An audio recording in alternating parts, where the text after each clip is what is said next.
नमस्कार, स्वागत है आपका इंडिया न्यूज 28 में। ये बात करते हैं उत्तराखंड की कुछ खास खबरों की। सरकार के 3 साल कार्यकाल को बताया।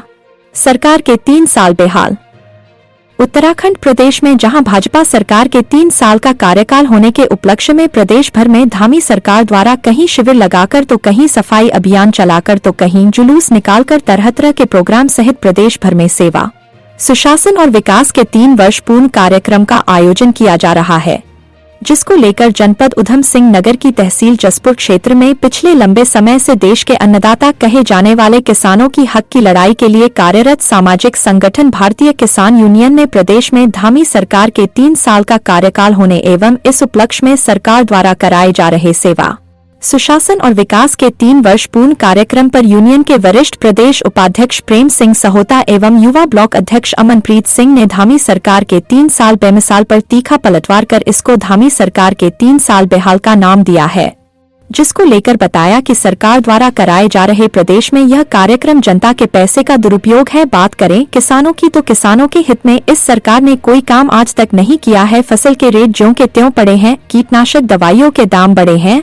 और गन्ने का रेट भी नहीं बढ़ा है। हाउस टैक्स कई गुना वसूला जा रहा है। बिजली महंगी कर दी है, जिससे गरीब जनता एवं किसान बिजली का बिल नहीं चुका पा रहा है। उत्तराखंड प्रदेश ऊर्जा प्रदेश होने के बावजूद भी 300 यूनिट बिजली फ्री नहीं दे पा रहा है और किसानों के ट्यूबवेल वो के बिल भी फ्री नहीं किए हैं। इस सरकार में किसान तो परेशान है ही, साथ में छोटा व्यापारी भी परेशान है। साथ ही प्रदेश के पहाड़ के किसानों का उदाहरण देकर कहा कि वहां के किसान ट्रांसपोर्ट खर्च अधिक होने से अपनी फसलों को मंडी तक नहीं पहुंचा पाते हैं, जिससे उनकी फसल खेतों में ही बर्बाद हो जाती है। इसलिए पहाड़ के किसानों को हिल अलाउंस मानकर 10,000 रुपए प्रतिमाह उनकी जीविका चलाने के लिए दिए जाएं। उदाहरण देकर बताया कि छत्तीसगढ़ और मध्य प्रदेश में वहां की राज्य सरकारों ने किसानों को 200 रुपए बोनस न्यूनतम समर्थन मूल्य पर दे रही है।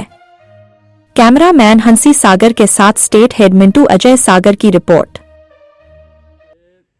3 साल बेमिसाल का इसे नाम दे रहे हैं, पर हम इसे कह रहे हैं 3 साल और बेहाल। बेहाल इसलिए कह रहे हैं कि फसलों के रेट जैसे के 10 पड़े हुए हैं, कीटनाशक और एनपीके खाद का कट्टा इस समय 1730 रुपये का है। खाद और कीटनाशक के रेट बढ़े हैं, फसलों के रेट नहीं बढ़े और सरकार द्वारा किसानों के हित में अभी तक कोई भी काम नहीं किया गया। गन्ने का रेट है वो तब से नहीं बढ़ा। गन्ने का रेट इस बार भी, गन्ने का रेट हमें ये उम्मीद थी कि इस बार जो ये सरकार है गन्ने का रेट बढ़ाएगी, पर रेट नहीं बढ़ा। और जो एक कक्षा में पढ़ने लिखने वाला बच्चा होता है, विद्यार्थी होता है, उसे दिखाना नहीं पड़ता कि मैं बहुत अच्छा पढ़ रहा हूँ, वो अपने आप क्लास के लोग जानते हैं कि अच्छा पढ़ रहा है। जो नालायक एक स्टूडेंट होता है उसे दिखाना पड़ता है। अगर उसके 33 नंबर भी आ गए तो वो दिखाएगा उठा उठा के कि हाँ मैंने इतना पढ़ा है। अगर इस सरकार ने कोई अच्छा काम किया होता तो जनता खुद ये कार्यक्रम करवाती, सरकार को ये कार्यक्रम ना करवाने पड़ते। ये जी बिल्कुल जनता के पैसों का दुरुपयोग किया जा रहा है। जगह जगह लाखों करोड़ों रुपए इसमें सरकार द्वारा लगाए जा रहे हैं, हर ब्लॉक में, हर शहर में। इसकी कोई ज़रूरत नहीं थी। अगर आप अच्छा काम कर रहे हो तो जनता खुद आपको इसका जवाब देगी। अपने आप अपना मतलब अपनी तारीफ खुद अपने कार्यकर्ताओं से ये सरकार करवा देगी। आधे जी बिजली फ्री अभी तक नहीं हुई। हमारे यूपी में बिजली फ्री है, पंजाब हरियाणा में ट्यूबवेलों की बिजली फ्री है, वो बिजली अभी तक फ्री नहीं हुई। गन्ने का रेट बढ़ाने का इन्होंने कहा था, गन्ने का रेट नहीं बढ़ा। कीटनाशक और दवाइयों पे रेट बहुत ज़्यादा बढ़ गए हैं। और अभी जो 2024-2025 में नगर पालिका हाउस टैक्स जमा हो रहा है, वो पता नहीं कितने गुना इन्होंने बढ़ा दिया। जिसका 400 रुपये था उसका 2-2 हज़ार रुपये टैक्स जमा हो रहा है।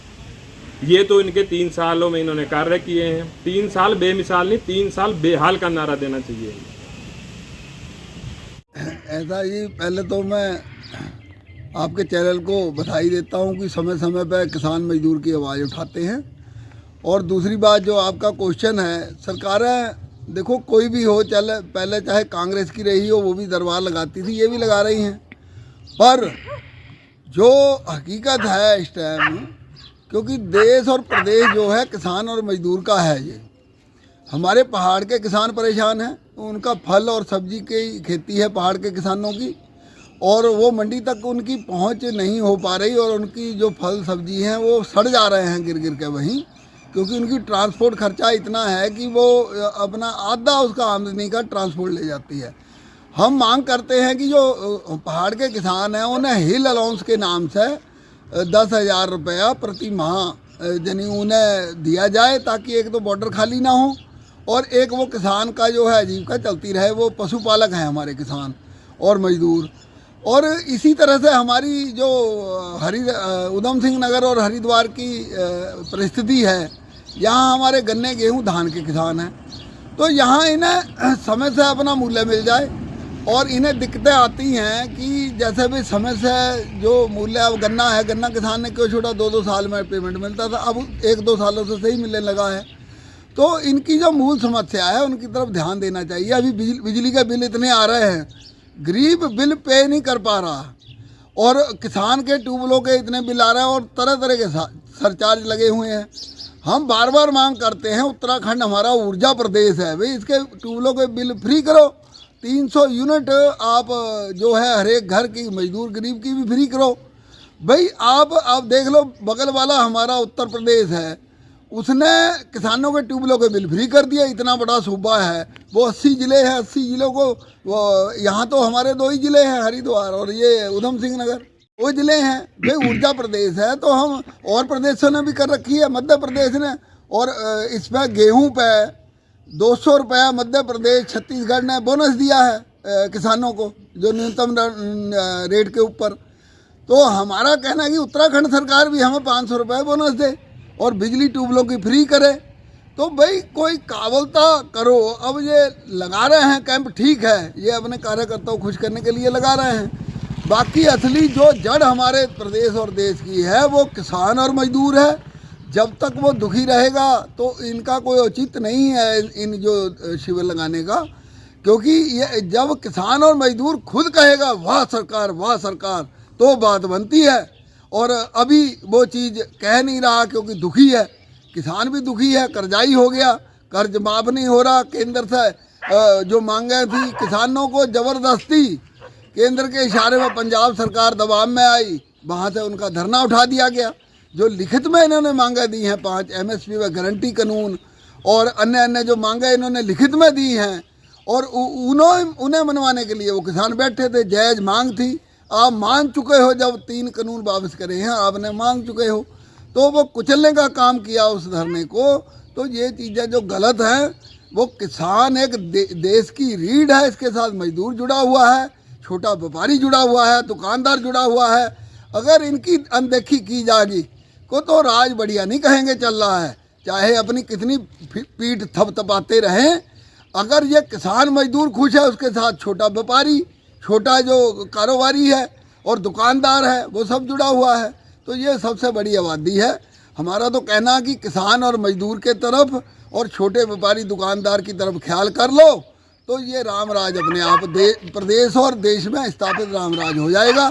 इस तरफ ख्याल करें सरकारें, चाहे वो प्रदेश की हो चाहे देश की, तो यानी ये फिर खुशहाल पूरा देश हमारा हो जाएगा। उसे कहेंगे ये राम राज चल रहा है, तो राम राज आएगा अगर किसान और मजदूर खुश है। नहीं तो ये अपनी जितना मर्जी खर्च करते रहें, इसका कोई लाभ होने वाला नहीं है।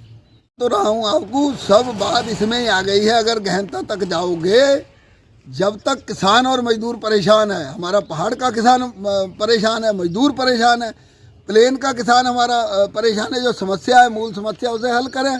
बिजली के ट्यूबवेलों के बिल फ्री करें, नहीं पे कर पा रहा है, गरीब नहीं पे कर पा रहा है, उसे फ्री करें।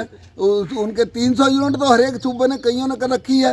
पंजाब ने बिजली ट्यूबवेलों की फ्री कर रखी है, 300 यूनिट कर रखी, दिल्ली ने कर रखी है, हरियाणा ने कर रखी है, उत्तर प्रदेश जैसे प्रदेश ने कर रखी है, महाराष्ट्र में बोनस दे रहे हैं किसानों को।